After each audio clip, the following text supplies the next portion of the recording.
Blue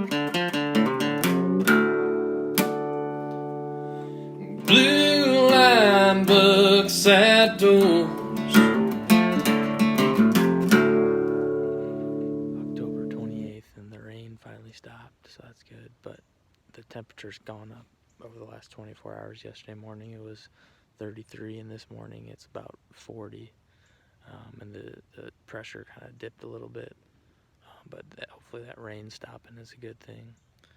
I'm back out on the food plot with the persimmons. I haven't seen anything yet, but I did have a deer blowing downwind of me, so probably caught my scent. I've been hunting 3 days and haven't been able to wash my clothes, so probably starting to stink. I think I might rattle once and just see if that gets anything to come in. So.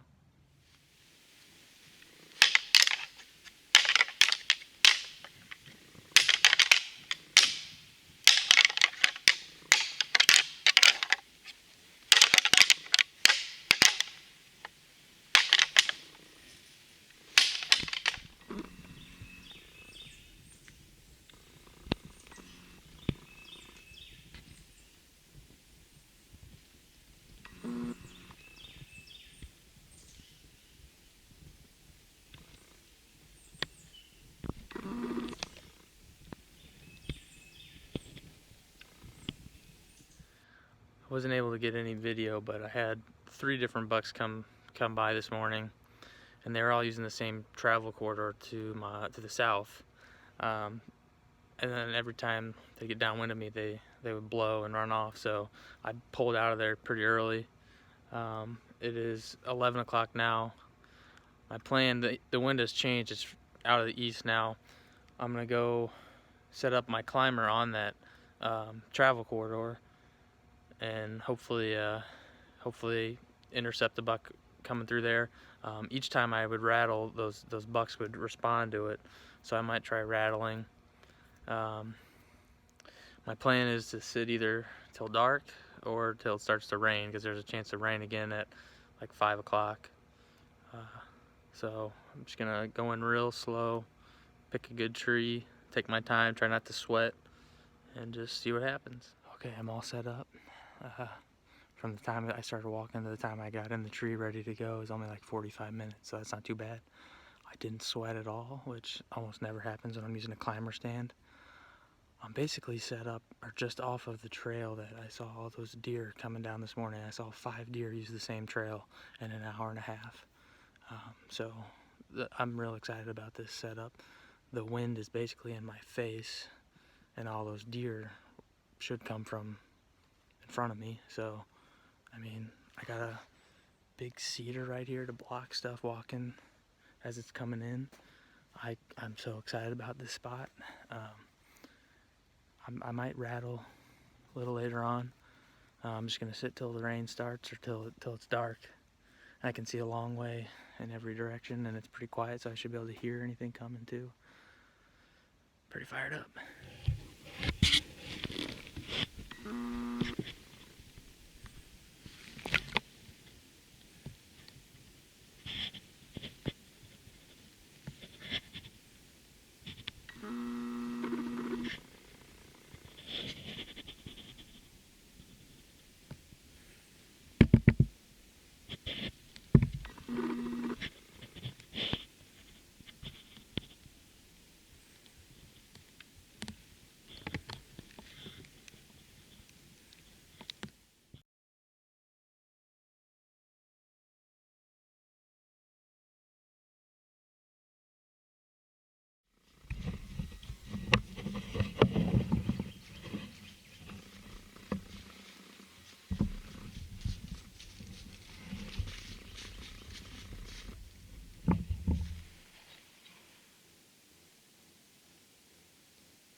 gosh.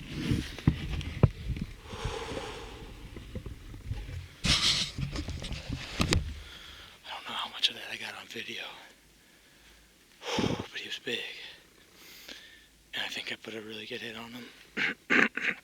It's a little high. He made like a guttural sound whenever it hit him. It's like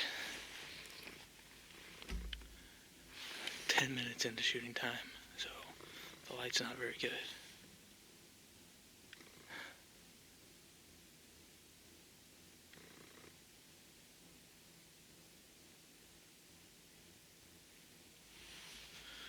Oh my gosh, I'm gonna watch the video.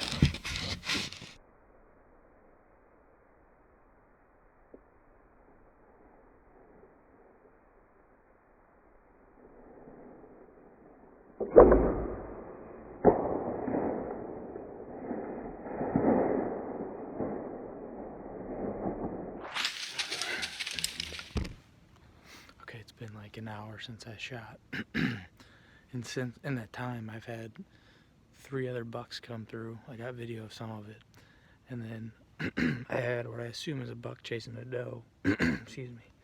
About 75 yards to my right. I just couldn't see what it was and couldn't get my camera out over in time.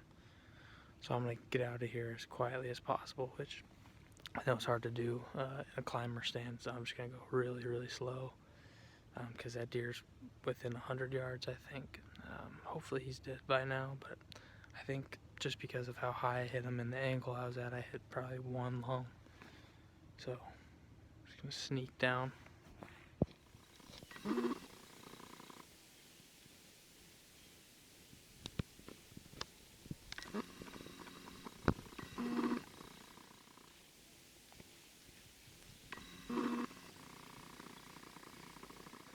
Okay, back at the house, and I've watched the video probably 100 times. Couple of things that come to mind when I watch it. I definitely hit him high, left to right. I'm like pretty much perfect. I did hit him a little bit high though, and the arrow did not go all the way through. So, just because it was such a high hit, and I don't know if it even went through the backside at all, I'm thinking there's not going to be a whole lot of blood. The other thing, you can distinctly hear when he runs away, like I just explained earlier, like a type of thing. Like I don't know how to explain it, but it sounded like maybe he had blood in his lungs. So that's hopefully a good sign. I think I got out of my stand clean without making too much noise. I'm gonna give him like 6 hours, I think, just based on how high the hit was. And I think I never did hear him crash or anything, so that's not necessarily a good sign either. So yeah, just gonna wait it out.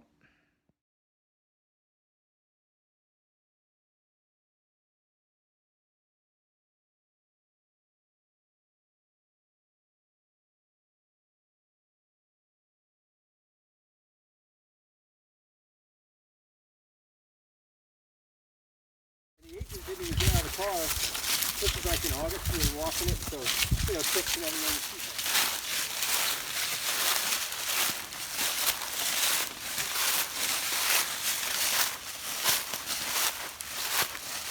Alright, first good bits of blood here. I do not see a whole lot of bubbles or anything, but it is bright. It is also 10 hours old. We followed the blood all the way to the property line, like 400 yards, and we had to get permission, and now we're on the neighbors. Still got good blood. We're into an area of mostly cedars, and we kind of stopped at a spot about 500 yards into the track.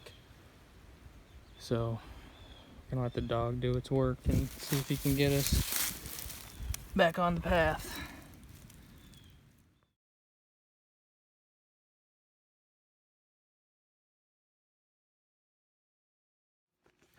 So we did about a mile track job on that deer, and I wouldn't have been able to do it without that dog. That dog was amazing. At one point we went 200 yards between blood spots, and the dog was still on the trail. So big shout out to him. but we called it off eventually. The tracker, and we all agree that that deer is probably still alive, just based on how far it went and how the blood kind of dried up. So again, I can't thank the dog enough, and I'm glad to know that the deer is most likely still alive. So that's the second best case scenario, other than recovering the deer, obviously. But if you guys ever need a tracker, unitedbloodtrackers.org, go there and find a local contact. I'm probably going to burn this tag and consider my bow season over, but rifle season is just around the corner, and I'll be back out. We got other good bucks out there, and I think this one's still alive to be hunted. So maybe give them a couple weeks off and then be back after it.